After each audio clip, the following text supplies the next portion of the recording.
E aí pessoal, beleza? O Alisson Matias aqui do canal O Alisson Guitarrista. Estamos aqui mais uma vez fazendo mais um vídeo aqui demonstrativo de pedais, para quem curte essa onda, né? De pedais para guitarra e afins. Então pessoal, é o seguinte, eu estou aqui com a parceria com a escola E-Music do meu amigo o Anderson, que está cedendo aqui alguns pedais para fazer esse review, beleza? A escola dele fica aqui na minha cidade, em Tinga do Maranhão. Para quem é daqui da região, vai estar o link aqui na descrição do vídeo. Aí é só acessar lá, você vai entrar no Instagram dele, entrar em contato com ele lá, no direct, né?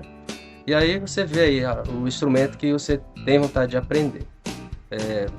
Ele ensina teclado, violão, baixo, bateria. Vamos lá, hoje temos um vídeo aqui muito legal, muito bacana. São pedais que eu estou dando uma olhada e me surpreendi com o resultado aqui. Vocês vão estar ouvindo daqui a pouco o som.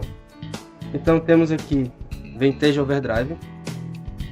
É um pedal de overdrive na onda do Tube Scream, mas creio que ele tem um pouquinho mais de ganho, né? Deixa na hora do som, vocês tirem as suas conclusões. A marca desses pedais que eu vou estar mostrando para vocês é da Sapway. Eu não sei bem o nome, mas é Sapway.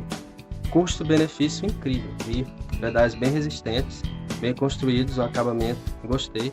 Então temos aqui o Vintage Overdrive, temos aqui Ultimate Drive, né, que tem uma chavinha aqui de clipagem para cortes de agudos, Drive, que é o ganho, Level e Tone, normal, natural, todo pedal tem, né? Esse aqui também tem, controle de volume, tonalidade e Drive.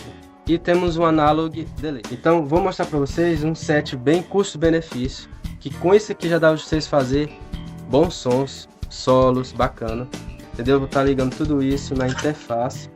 Primeiro espetado aqui no meu Muslade Curve, né? Vai estar aqui ele simulando as caixas, né? Em linha, direto na interface de áudio. Beleza?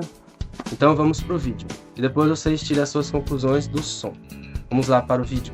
Falou, galera. Se inscreve no canal, ativa o sininho.